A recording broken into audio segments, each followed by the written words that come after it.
کی رضا کے لیے تم کسی کا طالب ہوتے، کسی کا مرید ہوتے، تو جس کے تم مرید ہوئے اس پہ فرض ہے کہ تمہیں سارے وہ طریقے سکھائے بھی، بتائے بھی، سمجھائے بھی جو اللہ کو راضی کرنے کے ہوتے ہیں۔ پیر میں اگر اللہ کا فرض ادا کرنا ہے تو فرض اس کا کیا ہے؟ اسے راضی کرنا۔ جب پیر کا بھی فرض اللہ کو راضی کرنا ہے تو مرید کو بھی اللہ کی رضا بتائے کہ بیٹا تو بھی اس طریقے سے اللہ کو راضی کر جس طریقے سے میں نے راضی کیا ہے۔ جب اللہ نے مجھے عظمت دی ہے تو تجھے بھی عظیم عظمت دے گا، مجھے علم دیا تجھے بھی علم دے گا، مجھے معرفت اور نور دیا تجھے بھی معرفت اور نور دے گا، مجھے ہدایت اس نے دی ہے تجھے بھی ہدایت وہی دے گا۔ اللہ ہی قادر ہے، اگر اس کی قدرت پہ تو ایمان رکھتا ہے تو میری خدمت کر صرف اللہ کے لیے تاکہ تو اللہ کے قرب والا ہو سکے۔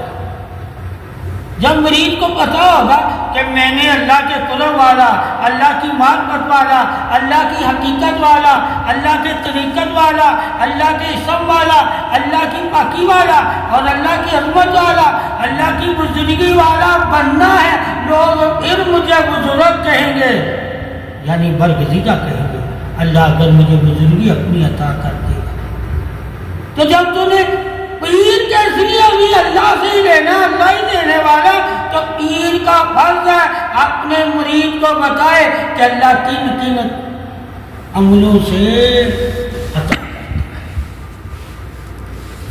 جب پیر نے وہ عمل بتائے کہ اس عمل سے اللہ تمہیں حکمت عطا کرے گا، اس عمل سے تمہیں اللہ نظر عطا کرے گا، اس علم سے تمہیں اللہ کشف عطا کرے گا، اس علم سے تمہیں معرفت عطا کرے گا، اس علم میں تجھے صبر عطا کرے گا، اس علم میں تجھے سلامتی عطا کرے گا، اس علم میں تجھے اپنا قرب عطا کرے گا، اس علم میں اپنی وہ سکت عطا کرے گا۔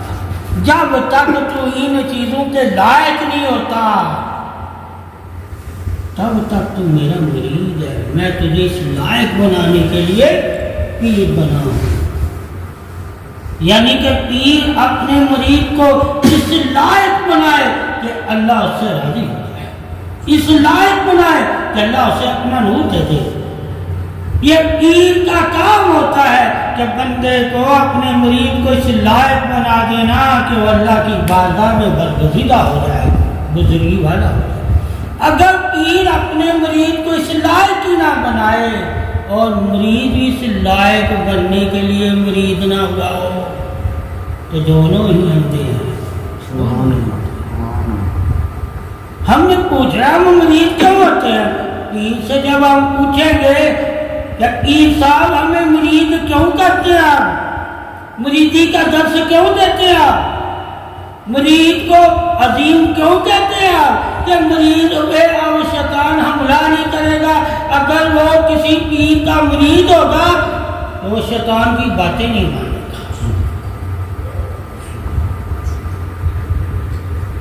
پیر پکڑنے کا اگر بندہ الفاظی طور پہ مثالی طور پہ کہتا ہے کہ جی جس کا پیر نہیں ہوتا اس کا پیر شیطان ہے، کہا کیوں ایسا کہتے ہو؟ گمانی طور پہ کہ پیر نے اسے شیطان سے بچائی رکھنا ہے ورنہ وہ شیطان کا دوست ہو جائے، تو پیر پھر اسی کا ہوگا جس کا میں دوست۔ اس وجہ سے یہ جملہ بولا جاتا ہے لوگوں میں، کیا لوگوں پیر پکڑو، کس کے لیے؟ اللہ رسول کے لیے، اللہ رسول کے علم کے لیے، اللہ رسول کے قرب کے لیے، اللہ رسول کی پاکی کے لیے، اللہ رسول کی بزرگی کے لیے، اللہ رسول کی محبت کے لیے، اللہ رسول کی معرفت کے لیے۔ اس لیے پیر پکڑو تاکہ تم میں شیطان گمراہ نہ کر سکے، گمراہ نہ کر سکے۔ اور پیر کا فرض ہے کہ اسے پھر گمراہی سے بچائے، یعنی کہ اسے علم دے جس علم سے وہ روشنی پائے اور روشنی کی وجہ سے وہ اندھیروں کی طرف نہ جائے۔ یہ پیری مریدی ہوتی ہے. جسے پیری مریدی کرنی نہ آتی ہو، پیری مریدی کے بارے میں علم نہ ہو، وہ جاہل ہوتا ہے، وہ شیطان کا چیلا ہوتا ہے. حدیث پاک میں کہ بہت سے لوگ ایسے ہوں گے انہوں نے لبادے پہنے ہوں گے بزرگی کے، ولایت کے، مگر حقیقت میں شیطان ہو. حقیقت میں وہ شیطان کی طرف سے ولایت ہوگی ان کے پاس، اللہ کی طرف سے ولایت نہیں، یعنی کہ دوستی نہیں ہوگی. وہ شیطان کے دوست ہوں گے. ایسے لوگوں سے پناہ مانگنا کہ کہیں وہ تمہیں گمراہ نہیں کرتے، اللہ سے دور نہ کرتے، یعنی کہ وہ حکمت، وہ عظمت، وہ شان، وہ بزرگی، وہ علم، وہ نور تمہیں نہ دیں جو اللہ نے ان کے سینوں میں رکھا ہوا ہے. جن کے سینوں میں نور ہوگا، جن کے سینوں میں علم ہوگا، جن کے سینوں میں محبت ہوگی، جن کے دلوں میں عظمت ہوگی، پاکی ہوگی، پرہیزگاری ہوگی، اطمینان ہوگا، صبر ہوگا، سلامتی ہوگی، درگزر ہوگا، معاف کرنے والے ہوں گے، آپس میں محبت والے ہوں گے، ان کے مرید ہوا کرو تاکہ وہ تمہیں آپس میں ایک کر سکے. تو بزرگی کا ہم نے مطلب ہی پوچھنا بزرگوں سے ہی کہ آپ بزرگی کی باتیں کرتے ہیں، ولیوں کی باتیں کرتے ہیں، کرامتوں کی باتیں کرتے ہیں، دعاؤں کی قبولیت کی باتیں کرتے ہیں، پرہیزگاری کی باتیں کرتے ہیں، پاکی کی باتیں کرتے ہیں، تو توکل اور صبر کی باتیں کرتے ہیں. توکل اور صبر ہم میں بھی پیدا کرے. ہم کیسے پیدا کریں؟ مرید کو توکل اور صبر بھی سکھانا ہے کہ توکل کس کو کہتے ہیں، صبر کس کو کہتے ہیں، استقامت کس کو کہتے ہیں، درگزر کس کو کہتے ہیں، جذبہ کس کو کہتے ہیں، اور نفس سے جہاد کس کو کہتے ہیں. اگر وہ پیر اپنے مرید کو نفس کے بارے نہ بتا سکے اور نہ اس کے جہاد کے طریقے بتا سکے کہ ہم نے نفس سے جہاد کن کن طریقوں سے کرنا ہے تاکہ ہم نفس سے بچے رہیں. تو سب سے بڑا گمراہ کرنے والا نفس ہے، سب سے بڑا دشمن تمہارا نفس ہے. تو جب پیر نے ہمیں ہمارے دشمن کے بارے میں نہیں بتانا اور ہمیں طاقتور بنا کر اپنے یعنی جو ہمارا نفس ہے اس سے غالب ہی نہیں کرنا، جب وہ غالب ہمیں نہیں کرے گا تو وہ روحانی پیر نہیں ہوگا. پیر کی پہچان ہی ہے کہ تمہارے نفس پر تمہیں غلبہ عطا کر دے اور تمہارے نفس کو ضعیف کر دے اور تمہارے نفس کی خواہشیں تجھ سے دور کر دے اور تمہارے نفس کی ضرورتیں تجھ سے چھین لے، یعنی کہ تو نفس کی خاطر بھاگتا نظر نہ آئے. تو جب بھی بھاگے، جب بھی کوئی کام کرے، جب بھی کوئی چیز کو حاصل کرے، صرف اللہ کے لیے کرے، اللہ کی رضا کے لیے کرے، اللہ کے قرب کے لیے کرے اور اللہ کے نور کے لیے کرے. تیرا ہر عمل اللہ کے لیے ہونا چاہیے، اللہ کے نور کے لیے ہونا چاہیے. تیرا ہر راستہ نور والا ہونا چاہیے، عظمت والا ہونا چاہیے. جب مرید کو پتا ہوگا کہ آج سے میں نے وہ راستہ اختیار نہیں کرنا جو کفر، اندھیرا اور شرک اور بدعت ہے، وہ راستہ مجھے جہنم میں لے جائے گا، آج سے میں نے وہ راستہ اختیار کرنا ہے جو نور والا راستہ ہے، یعنی کہ اللہ سے ملانے والا راستہ، جنت میں لے جانے والا راستہ، بخشوانے والا راستہ، انعام والوں میں شامل کرنے والا راستہ.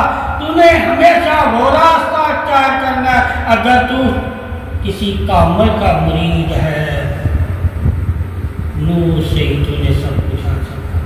تیرا رزق بھی سلامتی والا ہونا چاہیے، تیرا نوازا بھی عظمت والا ہونا چاہیے اور تیرا بدن بھی باقی والا ہونا چاہیے. اللہ تعالیٰ نے یہ پیر و مرشد کی جو عظمت رکھی ہوئی ہے یہ اپنی تعریف کے لیے رکھی ہوئی ہے. اگر وہ پیر اللہ کی تعریف اور اللہ کے نبی کی تعریف ہی نہیں جانتا، عظمت ہی نہیں جانتا، معرفت ہی نہیں جانتا اور اس کی طرف بلانے کا اس کے پاس کوئی علم ہی نہیں ہے، تو ایسا پیر ایسا ہی ہے جیسے ایک جانور ہے. پیر وہ ہوتا ہے جو تمہیں اللہ کی طرف کھینچے، اللہ کے رسول کی قرب طرف کھینچے، تجھے جہنم سے جنت کی طرف کھینچے، تجھے گناہوں سے پاکی کی طرف کھینچے، تجھے نحوست سے، تجھے علم کی طرف کھینچے اور تجھے نحوست سے برکت کی طرف کھینچے کہ اگر تیرے گھر میں برکت ہو گئی، تیرے کام میں برکت ہوگی، ہر چیز میں تو نے برکت پالی، تو تم نے سمجھ لینا پیر کی نظر تھی تو برکت والا ہو گیا۔ کیوں؟ پیر کا کام ہے دینا، اس کا دینا تمہیں معلوم ہو کہ پیر کیا کیا دیتا ہے۔ اللہ کے نبی سے جب تم پوچھو گے کہ اللہ والے کیا کیا دیتے ہیں، وہ کہتے ہیں تمہیں برکت دیتے ہیں، تجھے عزت دیتے ہیں، تجھے قرب دیتے ہیں، تجھے سلامتی دیتے ہیں، تجھے پاکی دیتے ہیں، تجھے علم دیتے ہیں، تجھے اسم کی دولت دیتے ہیں، اور تجھے وعدے میں وفا کا سبق دیتے ہیں، اور تجھے اللہ سے ملانے کا درس دیتے ہیں۔ اگر تیرا پیر تجھے دے رہا ہے تو با کمال بھی ہے، با جمال بھی ہے، با حیا بھی ہے، با کردار بھی ہے۔ تو یہ جاننا انسان کے لیے لازم ہے جو پیری مریدی کے علم سے فائدہ اٹھانا چاہتا ہے، یعنی کہ پیری مریدی کے علم سے وہی نفع پائے گا جو اللہ رسول کا ہو جائے گا۔ اگر پیر پکڑ کر بھی تو اللہ رسول کا نہیں ہوتا تو گمراہ ہے۔ پیر کا مقصد ہی مرید کو اللہ رسول کا بنانا ہے، اللہ رسول تک لے جانا ہے، اللہ رسول کی محبت میں سب کچھ بہارنا اور دے دینا۔ یہ ان کا درس ہوتا ہے جو آپ اپنے مریدوں کو دیتے ہیں، یعنی کہ محبت اللہ رسول کی۔ جب ہم اللہ رسول کی محبت کو جان جائیں گے اور پھر قرآن سے پڑھیں گے کہ اللہ محبت والوں کو کیا کہتا ہے، کہا جو بھی مجھ سے محبت کرتے ہیں وہ میرے راستے میں جان مال اولاد لٹانے کے لیے تیار ہوتے ہیں۔ یعنی کہ پیر تجھے اللہ کی اتنی محبت دے، اتنی رسول کی محبت دے کہ ساری محبتیں تو چھوڑ کے صرف اللہ رسول سے محبت کرنے لگ جائے اور انہی کے لیے اپنی زندگی کو واقف کرتے، مال جان اولاد، کہ جب اللہ اور رسول کا حکم آئے تم لٹانے کے لیے تیار ہو۔ اس کو پیری مریدی کہتے ہیں، جو تمہیں اللہ رسول کا دیوانہ ہی نہ بنائے، اللہ رسول کی محبت ہی نہ سکھائے، اللہ رسول کی اتباع ہی نہ بتائے، اللہ رسول کی رضا ہی نہ بتائے، اللہ رسول کا قرب ہی نہ بتائے، اللہ رسول کی معرفت ہی نہ بتائے، اللہ رسول کا علم ہی نہ بتائے، اللہ رسول کی پاکی نہ بتائے، اللہ رسول کا نور نہ بتائے، اللہ رسول کا رستہ نہ بتائے، اللہ رسول کی اتباع نہ سکھائے، وہ پیر نہیں ہو سکتا، علم والا ہو سکتا، ولی نہیں ہو سکتا۔ تو علم تو اللہ نے ابلیس کو بھی دیا ہے، تو جو چیز ابلیس کے پاس ہے وہ جتنی بھی ابلیس کو اللہ نے طاقتیں دی ہیں وہ اس لیے ابلیس کے لیے اللہ میں انہیں تیرے سے دور کروں گا، اور ولی نے جتنی بھی اللہ سے طاقتیں لی ہیں ولی نے کہا میں ان کو تیرے قریب کروں گا۔